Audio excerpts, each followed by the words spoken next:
So this is what it is. Hi, it's me, Joss Whedon, with my exciting and possibly sleep-inducing audio commentary on yet another episode, this one being Hush, which was one of our best episodes of the season. At least we thought so. About the thoughts and experiences that we don't have a word for. Episode opening with Demonstration. one of my favorite things to shoot, which is a dream sequence.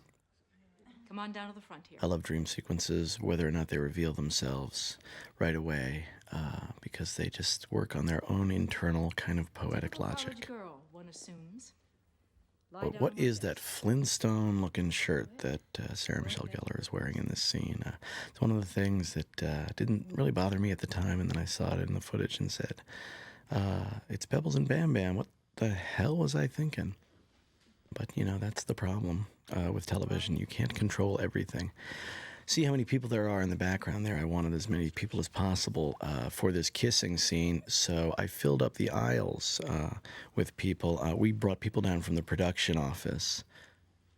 If you look very carefully while Buffy is sitting in the top left-hand corner, I think you can see Andy Hallett, who went on to become the karaoke demon on Angel.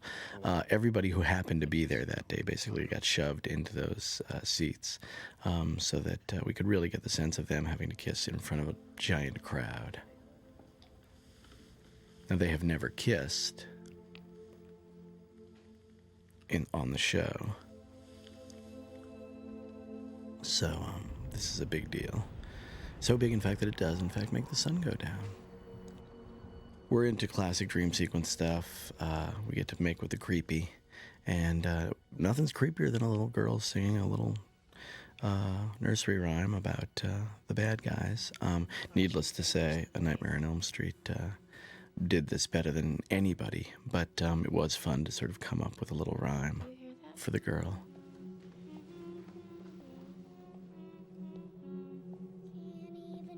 To talk a little more generally, what we're dealing with here.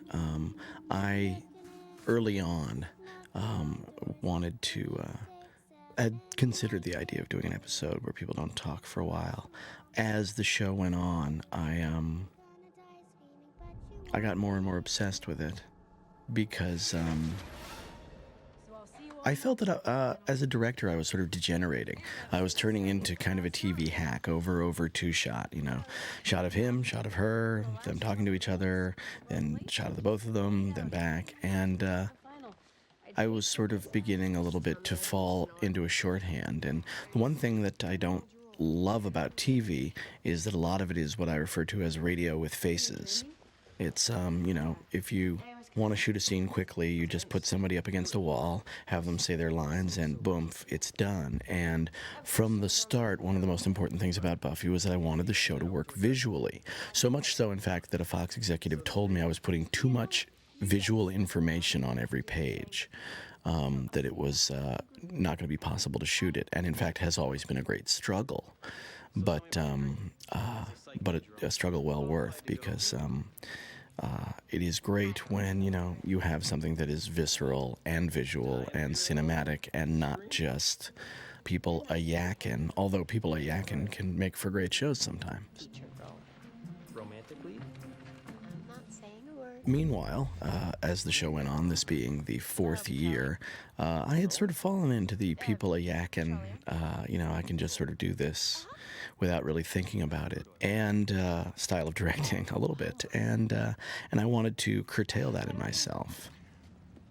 And so, on a practical level, the idea of doing an episode where everybody lost their voice presented itself as a great big challenge, because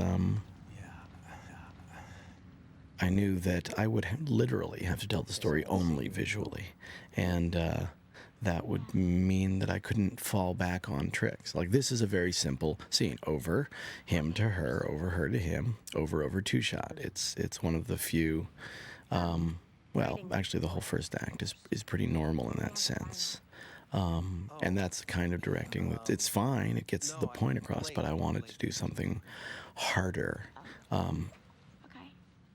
And as is typical of me, I wanted to do something harder in the middle of the season when everybody was already exhausted. Yeah.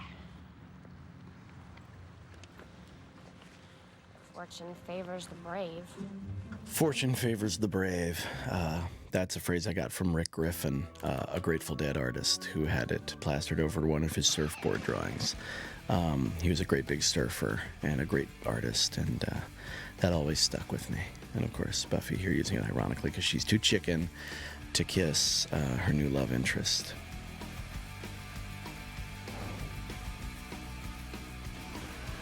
Getting back, anywho, to the general of it, I decided, I would go through Act 1 with people talking and have them lose their voices at the end of the act and then play the rest of the show as much as possible with no dialogue.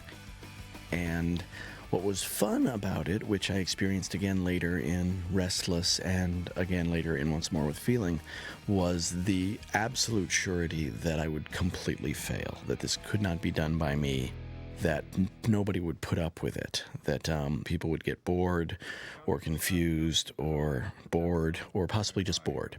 It sounds vaguely familiar.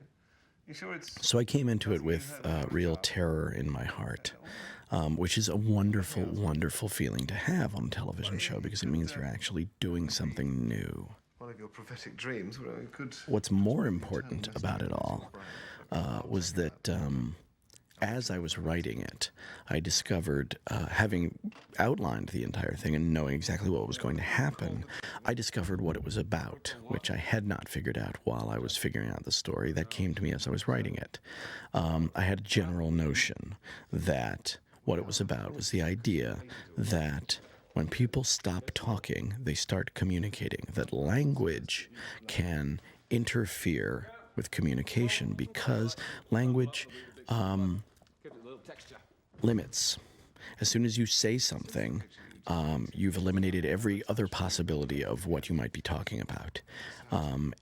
We also use language to separate ourselves from other people. We also use language as white noise. There's many ways. We also misuse it horribly. All of those things appear in the show because once I realized that the episode was about communication, I then found that absolutely everything I wrote was completely on theme. That is to say, every line of dialogue it embodies the theme of the show. Hey, they're having a weird hair phase.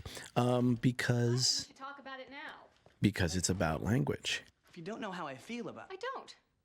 And so I deliberately put in things, everything being about the way language can be annoying. For example, in this scene, we learn Xander can't express himself. He can't tell Anya how he feels because he's not that kind of guy. in front of my friends. Oh, we're not your friends. Go on. And she, of course, says something inappropriate because her understanding of language is very rudimentary and straightforward, and like it's her second language, which it is because she's a demon, ex-demon. What? What? What? I'm not staying So with him. that works thematically as well. Also, the fact that everybody keeps talking and Giles just desperately wants people to shut up, The most appalling thing you could have said. and can't take all the noise. That's If he stays with me, he's gonna get tied up again. That's in there as well. So later on in the Wicca scene, the misuse of the word empowering that'll come up. Again, language used incorrectly. People just using it to block themselves from expressing or not knowing how to express themselves. All of these things fed into the main theme in a way that nothing I write will ever. Again, it is so inevitably coherent because it's about not writing, but about talking. I mean, we need money for the dance recital, and I do an empowering lemon bun. Love these girls. Love the whole idea of the Wicca group as being a great big bust, as being just, we are earthy and crunchy and useless. Over my woman power shrine. Well, this is... This scene is also, of course, close to my heart in a big way for the other obvious reason. Seth Green, who played Oz and was Willa's love interest and is a great actor, left rather abruptly. And we weren't sure where to go. And then she, Amber Benson, appeared and sort of made up our minds for us. Around on our broomsticks. Certain stereotypes. We had the idea of introducing the character of Tara, the very shy girl who No offense. falls for Willow. Maybe we could... Yeah. fairly early on, we thought college is the sort of place where people sort of expand or explore their sexuality, and the idea of somebody who thought Willow was great was interesting to us, and the idea that So not stellar, huh? basically we had a new Willow, because Willow had become so self-confident and at ease with herself. You know, she wasn't as helpless as she used to be, and so we wanted somebody, particularly for this episode, who could act as a kind of Willow character, somebody we would be invested in, who could be put into danger, who would not necessarily know exactly how to take care of herself off the bat. Because you need somebody like that, and Willow and Allison herself had both matured to the point where, you know, it took a lot to get them into that kind of peril. Riley, you two seem pretty snugly after class. Amber Benson, you know, obviously a mainstay of the show now, and their relationship extraordinary. Didn't Well, get with it. I need my didn't know for sure. I was thinking of somebody more physically like Allison, smaller and less womanly than Amber. Plus, every time And it was Marty Noxon when Amber auditioned who said, you know, she knew the physical type I was thinking of because I really wanted that vulnerability. And she said, I think, you know, Amber's got it in spades. And so we brought her back, and, The burden we bear, brother. you know, she knocked us out. So Marty gets the kudos for that one, although I like to take the credit whenever Amber's around. So make sure Amber doesn't hear this. To use our unfair advantage. This is yet another one of my long takes. I love to do long takes that go through as many visual areas as possible, that started vertically, and they go behind, they go in front of, they go around. We didn't actually have that much space, but I wanted to take them as far as possible in one shot. I did that also at the beginning with Giles and Spike. Riley Finn. There's a bit of the Woody Allen in that, because I like the way he will use the frame as long as it can be used. I'm not thinking so much of the, you know, Brian De Palma in-your-face look. I'm still moving the camera kind of shot, so much as making a frame usable for as long as possible. Now, most TV directors can't do that because they don't know what an executive producer is going to want to cut. If a show comes in long, something's got to be cut out. So if they do everything as a oneer, as we call it, one long shot, and then the director wants to cut out part of it, the producer wants to cut out part of it, we're in huge trouble. Take 7 what? But because it's my story, it's my show, it's my world, to such a large extent, I know when I can afford to do that. I don't have to get the close-up on every scene, the over, the different shots. I can do stuff in one shot if I know I have the room to keep it and I'm not going to cut into it, which gives the frame a kind of confidence, which is a great thing, because the more you can accomplish in one shot, the better. It keeps you in the reality. It's a good thing.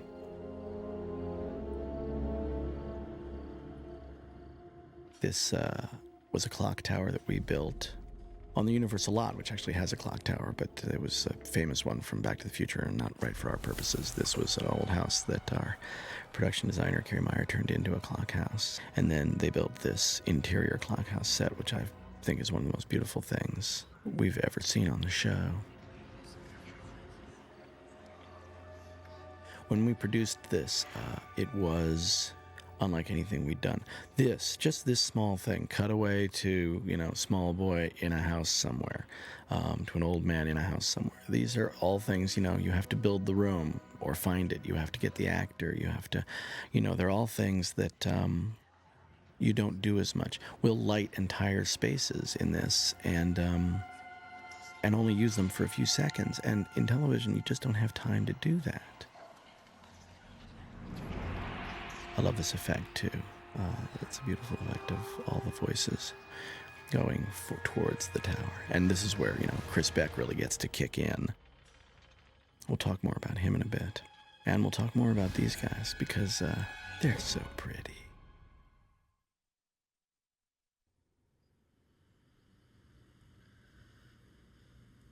Now we get to the heart of the piece. The part that I really didn't think I could sustain. We came in a little bit long I would have kept as much of this as possible as it was. You know, I had to keep cutting into it. But it's nice to know that the Slayer actually has to go to the bathroom in the morning like a normal person. Again, the mundane is what I'm going for here. You know, seeing the process. I get up, I go to the bathroom, I brush my teeth, I do this, I do that. I notice something slightly wrong, but I don't really figure it, so I move on. Just the sort of daily routine stuff so that when we get to the part, and how about them jammies? Okay, I'm just saying. You know, one of the great pairs of jammies of television history.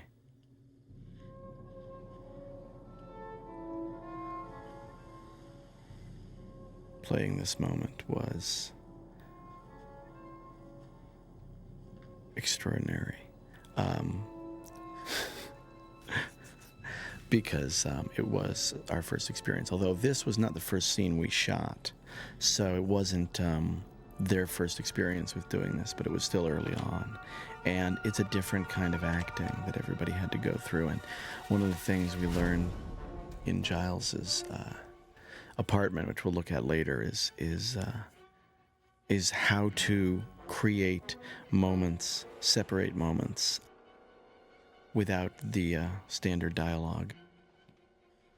This scene, by the way, between Spike and Xander was shot on a second unit by David Solomon, who's our in-house producer-director, very talented guy, and one of the few guys I would trust with any of the scenes because there was so much to shoot that I had to be off shooting another scene for the show at the same time. Here's an example of a huge set being lit and then barely used. Again, that's not something you do that much in TV. In TV, if you're going to light a huge set like that, it's because you're going to stand around and talk for a while because it takes a long time. That took a very long time to put together. That's a couple big shots.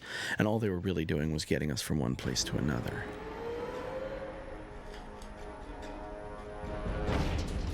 Vocal code not accepted. Please state your name for vocal identification. The little dialogue that appears comes from machines, and from newscasters, which are like machines. So it adds, I think, to the creepiness a little bit, and occasionally gives me a shortcut, which is nice. Override code incorrect. The inevitable, come on, from the guy behind him.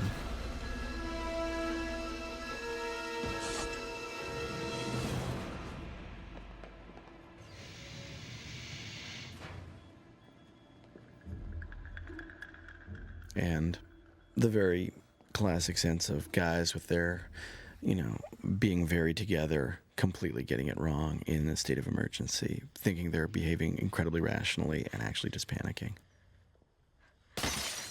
Getting a whole room or a whole town full of extras to act as though they're distraught and really be in the moment. Difficult. A lot of these people are extras we've had since the beginning, and we've worked with them for a long time, so that was good. But the big crowd scenes were very difficult. The idea that the bank is closed, but the liquor store is damn well open. Where the guy ran into, there is nothing behind that door, so he just had to hide behind that door. This is our backlot set, which I opened up on a fairly wide lens so that we could see as much as possible on a smaller kind of a set. Religious craziness going on the moment there's a problem, and of course rampant capitalism the moment there's a problem. I can't help but think now as I look at this of people selling, American flags within 5 seconds after the World Trade Center incident. The girls coming in with message boards was one of my favorite cute moments. You notice the little thing from Anya there. Does he care more about them than me? To highlight the whole idea of her relationship with Xander not being defined yet. And then Willow's insistence, oh my God, I know exactly what I must do. And it being something so mundane. Allison Hannigan, cutest creature on the planet, there's always useful. I have often thought of her as a silent movie star because she has such giant eyes. I think back in the day she could easily have been one. Apparently the entire town And actually, in this she is. So, in your face, pal. Actual newscaster, the guys at the local WB affiliate, always great. Always fun to use them because we use them in amends for a newscast as well. They're very game and they're very good at it. In the meanwhile, Sunnydale has effectively shut down. All schools and businesses will be closed. This was the first scene that we shot as a group, and what was interesting was, as I was saying before, people having trouble figuring out the moments, figuring out how to let things progress without using the words as their milestones. When they first played the scene out, it took about 12 seconds because everybody did everything all at once because they didn't know how to wait, how to act, in a silent movie. So it was just a question of learning, and by the time we finished that scene, the learning curve was complete, and everybody had a sense of it's okay to wait. It frightened them, the idea of waiting. It frightened me a lot more. This whole thing was frightening to me, and in fact, this scene embodies that, because the one thing that I knew when I came into this was that this was going to be the episode where Buffy and Riley would have sex. We knew they were going to get together around the middle of the season, and I figured, okay, Buffy and Riley will get it on in episode 10, and that'll be 3 minutes of silence I know people will want to watch. Unfortunately, as we came closer to the episode, I realized it's too early. They can't sleep together. They're not ready. It wouldn't be right. It's not earned. And I lost my crutch. I was terrified. I really felt like, oh God, now I really can't write this. There's no way I'm going to be able to maintain. How do I make jokes? How do I do anything? But I did have their first kiss, and I thought that was worth something, although it's not 3 minutes long. This also introduces the Buffy Riley love theme, which I particularly love. Chris Beck's great work. I think it's actually, for my money, better than the Buffy Angel love theme, which is very straight ahead romantic. This has a plaintive quality that's a little bluer and stranger. Maybe it points to the way the relationship is going to go, but to me it's more adult than the very straightforwardly romantic Buffy Angel theme. I love the Buffy Riley theme. I think it's some of Chris's best work. Getting now to the real introduction of my boys, which, to talk about them practically, we hired mostly mimes and guys who had done creature work. Here they're suspended on wires. Here they're suspended on a giant rig set up by our stunt coordinator. And then in the next shot, you'll see the ones in the background are on the rig, and the ones in the foreground are on movable dollies that could be pulled or put on a track that our special effects designer Bruce Minkus worked out. They're very useful. They're being pushed on those little dolly trolleys, which looks just extraordinary. They're being pushed onto the Universal lot because I wanted to get a real sense of the neighborhood, not just our tiny little backlot street, but a whole world going on. Fina, who plays Olivia, is useful here in the way that Tara is, because I needed people who would be, if not helpless, then not as savvy and canny about everything that's going on as our people. People who could, in fact, possibly be expendable. People who could be in real terror of what is going on, real childlike terror, because it's something they've never really experienced before. And so, the scariest moments were reserved for Tara and for Olivia. This one coming up being, one of my favorite truly scary moments I ever got to shoot.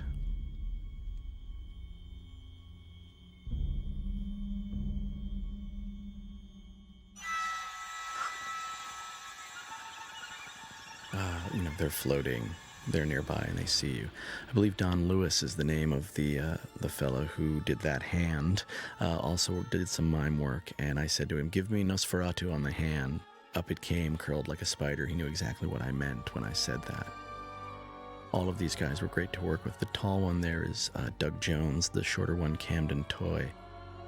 And they both were so frightening in the room, just in broad daylight, pretending to do this without any makeup on, that I knew they would be great, and they add a huge amount to their performance. There again, they're on wires, and then after that, back on the dolly. I believe there's one more shot of them where we suspended them with wires. Very difficult. This was, in fact, the last thing we shot, was the scene of them coming down the hall. They have the footmen there to do the dirty work, basically, because I felt the more dreamlike these guys were, they would not sully themselves with such things as struggling with a victim, and the idea that they float at you, as well as fairy tale I was going for, dreams. We're coming upon what I believe is the most dreamlike image of the whole thing.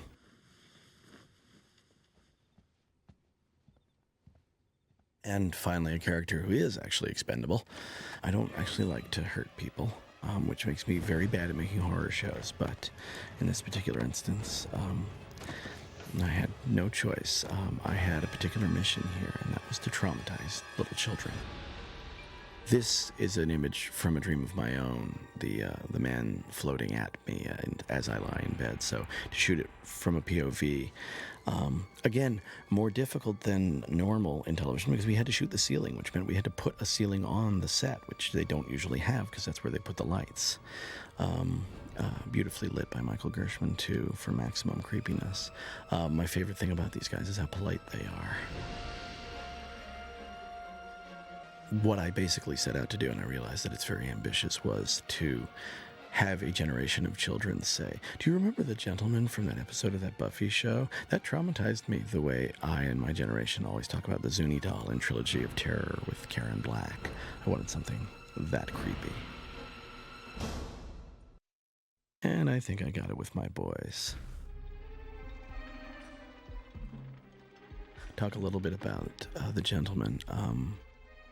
What I was going for with the gentleman was very specifically a Victorian kind of feel, because that to me is very creepy and fairy tale-like. The politeness, the suits, the crazies who are like the crazies in the asylum in Dracula. You know, the metal teeth as sort of representing, science defeats, cavities by, everything is very sort of, Victorian era. To me, that just bespeaks total creepiness, and it is very classical.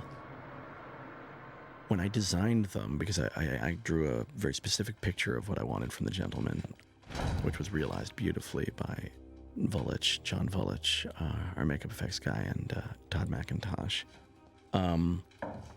I was drawing on everything that had ever frightened me, basically, including the fella from my dream, Nosferatu, Pinhead, Mr. Burns, anything that sort of gave that creepy feel. We get into a lot of reptilian monsters and things that look, kind of like aliens. And what I wanted from these guys was very specifically, and again, I say it here, fairy tales. I wanted guys that would remind people of what scared them when they were children. I believe the thing that scares us most when we are children is old people, is the idea of age. I love the idea also that Giles brings his own theme music to his slideshow presentation. This scene actually fell out very quickly in the writing. I remember sitting in the restaurant thinking, okay, I've got the exposition scene, and Giles, in Restless, he has to sing it. In this one, it's a slideshow, but poor Tony always gets the exposition scene where he explains everything, and to have him have to do it with a slideshow was great fun, and Tony did more with his slides than I ever expected, so it was great. But thinking that this was going to be a difficult scene to write, I then found that everything fell into place really quickly. There is so much you can do, so many fun miscommunications. The drawings by the art department I love because for their sort of childishness. Giles not a professional artist, but big with the gore. Choosing the music for this scene was very difficult, and I think it's Sasson, but I can't actually remember what we used. We went through about 7 different classical pieces and watched the entire show. The infamous gesture from Buffy. Why did they let us get away with that gesture? But all very innocent, of course, and my feeling. Nobody who isn't old enough to understand it will be bothered by it. But finding the right music meant, just listening to it and finding something that worked out.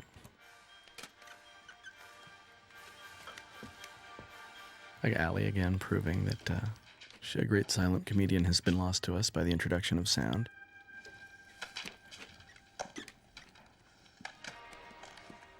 Now this scene, again, easier for me to write than I expected, and not just because there's a lot of written word, but just because there's so much fodder with these characters.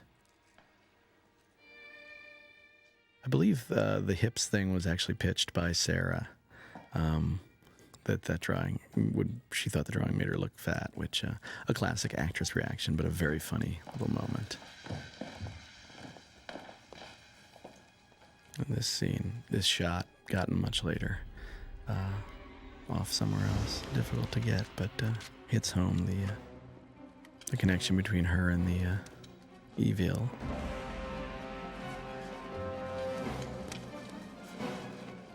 We have the classic male response to the situation, which is guns, guns, guns. Okay, taser guns. Again, the Universal backlot where we shot a lot of this stuff. Has a good Sunnydale feel, very old-fashioned and neighborhoody.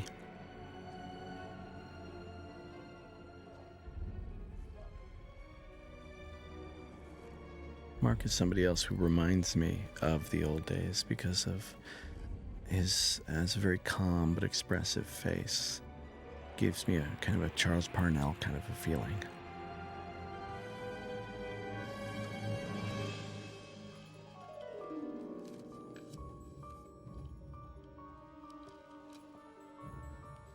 Here we're getting more and more into the terror of it. That was a big wonder that we had to cut into it, that close-up, because we were short on time, but the important thing was we got to have the little girl wandering through the woods.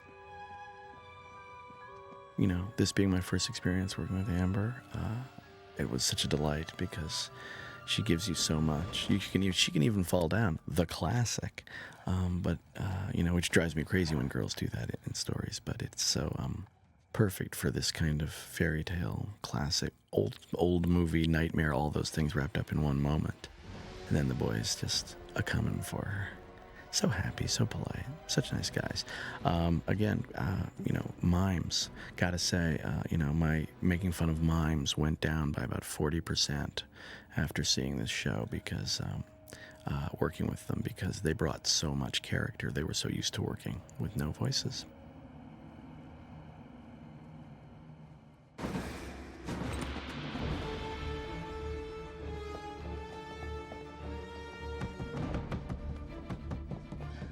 The idea that society is crumbling, that everybody's too frightened to help her, very important. And the helplessness and the vulnerability, and yet the strength in Amber, you can see them all already.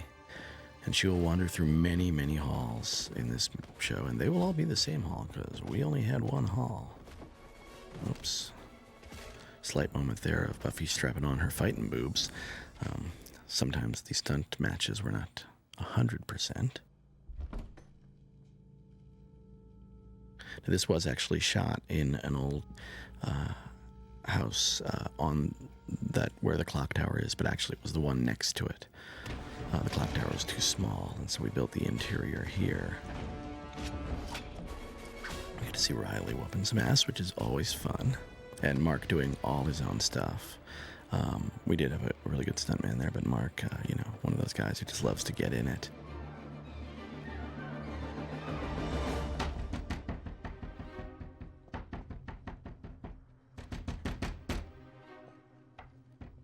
This, the classic mislead, a la Silence of the Lambs. Yes. No, actually, that isn't the door that Willow opened.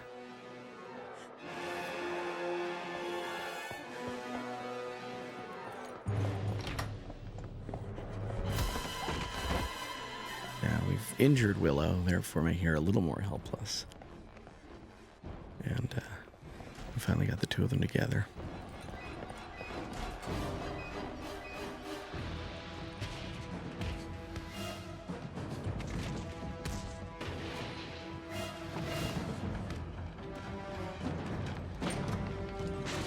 The slow motion come through the slats thing, which really didn't work that well. And we filmed it a bunch of times. We were like, well, it just doesn't work that well. Well, that does. Bit of a John Woo moment, but also a big emotional, hey. And, hitting the theme through violence, fisticuffs, and the pointing of weaponry, that people aren't always honest about who they are. And that sometimes when they shut up, they learn more about themselves and each other than they expected to. This was another fight we really went to town on. Sarah doing her own high kick. She's got a great extension there, which is useful. She can sell a fight, however much, whether she's just making an expression or whether she's actually doing a bunch of stuff, like swinging on the rope, which she does. She really puts you there. Yes, this is Riley also realizing this girl is stronger than perhaps I thought. The cup o' blood. James going for that.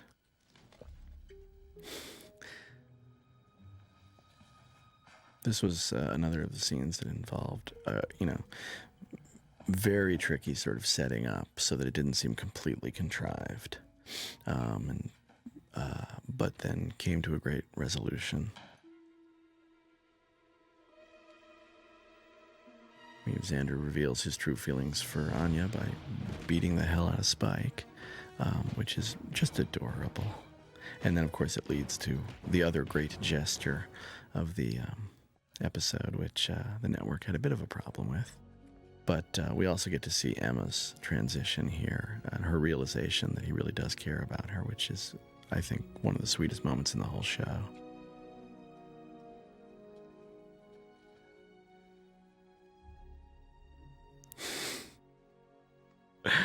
And then, of course, that, which the network's reaction was much like Giles's, but they let us keep it because it was just too damn funny.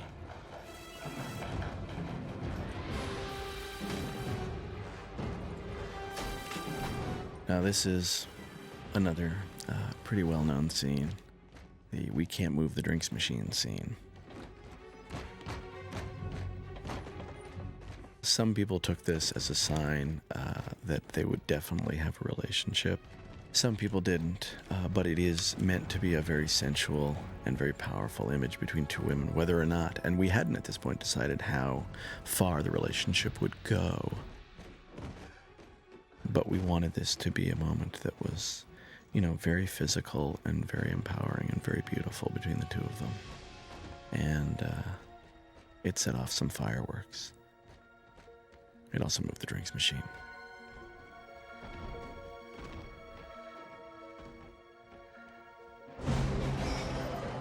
It's a very empowering statement about love. Two people together can accomplish more than when they're alone. A great deal more than the sum of their parts. Looking back at it now, knowing everything we've done since, it seems there's no other way we could have gone. It really is one of the most romantic images we've put on film.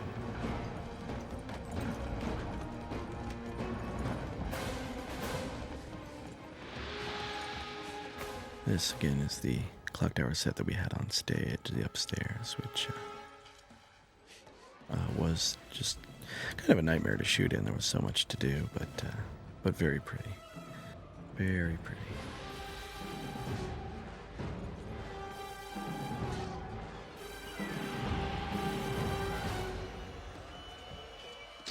Ooh. I never get tired of that little gun thing. I wish we still had it.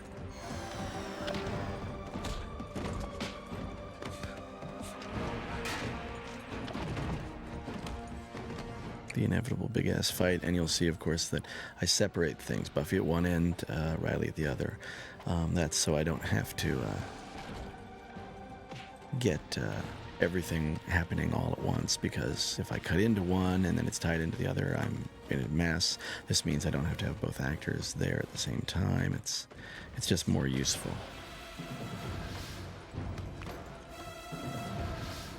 actually deigning to stab her. And her realizing the box from her dream. And us putting a flashback in so other people do too, because it wasn't very clear. And the big moment. Here he goes. I just love that. His little smile for approval when he gets it wrong.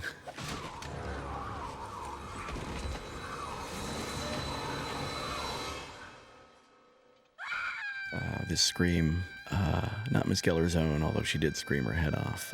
We ended up foleying in somebody else's for the sustain. That one shot, that long shot, took an hour to film. The heads blowing up took a long time too, and is one of the grosser things I've ever seen, but also very gratifying. But that one tiny shot you saw of the whole place, I wanted, because we'd separated things into little sections, I wanted to really establish that space, and but it took so long to light it that it nearly killed us. But again, everybody who worked on this episode worked harder than they ever had, because we knew we were doing something, pretty special, pretty unique, and we had a feeling at the end of it like we had never had at the end of an episode. People were shaking hands like we'd finished a movie, even though we were all coming back the next day to shoot the next one, which is, a pretty great indication that something is going right. This scene we had to cut into. It was originally longer, but the show did come in long, but we found that everything we needed to say had been said just by the interplay between these two. She had a lot of power. The love is readily apparent. And in fact, 10 episodes later, when Willow actually refers to Tara as her girlfriend and we got all the angry letters and emails, my first comment was, where were you guys for the last 10 episodes? Did you see them join hands? Did you see them float the rose? Did you see the spell in Who Are You? Their love has always been extremely physical and sensual and earthy, and So would you say this was, anybody who missed it, even though at the time we weren't sure if we were only going to play it on a metaphor level, soon became apparent, we couldn't just do that. But anybody who missed it from the start hasn't seen very many films. So everything you told me was true? well, no. Poor Giles has trouble keeping a girlfriend. At least this one lived. But except for the dream sequence in Restless, where we saw a lot of people we hadn't seen for a while, Armin and Seth and Fina as well, she never did come back. The gentleman scared her off. And this is the moment where he realizes it. Hi. And here, inevitably, the last scene. There was really only one way this show could end. And that was the idea that once we get our voices back, we stop communicating after we'd been doing so well. It was fun because the next episode picked up at the exact moment we ended this one. But for this one, it was imperative that we ended with, I guess we have to talk. And then neither of them being able to say a word. I think I made a mistake, though, and I realized it a little bit after I'd finished cutting the show. I have the two of them sit there unable to say anything, and then I have the two-shot. I shouldn't have cut to the two-shot last. It gives away the idea that it's the end of the show. I should have just gone off on one of these shots. See, that shot says end of show. I should have cut off on a close-up so you really did expect somebody to speak, and then find out that they couldn't. Well, here endeth. Hope it weren't boring.